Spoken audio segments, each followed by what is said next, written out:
بسم اللہ الرحمن الرحیم۔ صحیح بخاری حدیث نمبر 201۔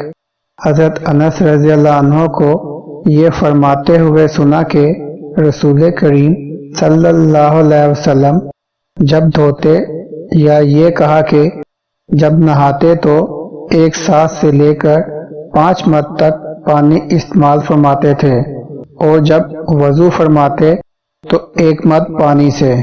بسم اللہ الرحمن الرحیم۔ صحیح بخاری حدیث نمبر 202۔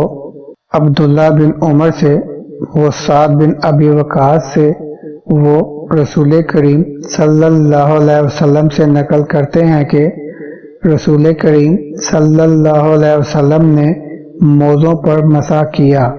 عبداللہ بن عمر رضی اللہ عنہ نے اپنے والد ماجد عمر رضی اللہ عنہ سے اس کے بارے میں پوچھا تو انہوں نے کہا، سچ ہے، اور یاد رکھو جب تم سے سعد رسول اللہ صلی اللہ علیہ وسلم کی کوئی حدیث بیان فرمائیں تو اس کے متعلق ان کے سوا کسی دوسرے آدمی سے مت پوچھو۔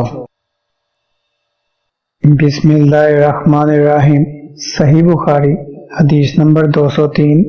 مغیرہ بن شعبہ سے روایت کرتے ہیں، وہ رسول کریم صلی اللہ علیہ وسلم سے نقل کرتے ہیں، ایک دفعہ آپ صلی اللہ علیہ وسلم رفع حاجت کے لیے باہر گئے تو مغیرہ پانی کا ایک برتن لے کر آپ صلی اللہ علیہ وسلم کے پیچھے گئے۔ جب آپ صلی اللہ علیہ وسلم قضاء حاجت سے فارغ ہو گئے تو مغیرہ نے آپ صلی اللہ علیہ وسلم کو وضو کراتے ہوئے آپ صلی اللہ علیہ وسلم کے اعضائے مبارکہ پر پانی ڈالا۔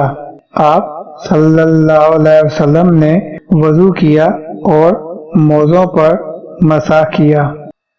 بسم اللہ الرحمن الرحیم۔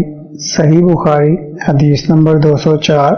جعفر بن عمرو بن امیہ زمری سے نقل کیا، انہیں ان کے باپ نے خبر دی کہ انہوں نے رسول کریم صلی اللہ علیہ وسلم کو موزوں پر مسح کرتے ہوئے دیکھا۔ بسم اللہ الرحمن الرحیم۔ صحیح بخاری حدیث نمبر 205۔ جعفر بن عمرو سے، وہ اپنے باپ سے روایت کرتے ہیں کہ میں نے رسول کریم صلی اللہ علیہ وسلم کو اپنے عمامے اور موزوں پر مسح کرتے دیکھا۔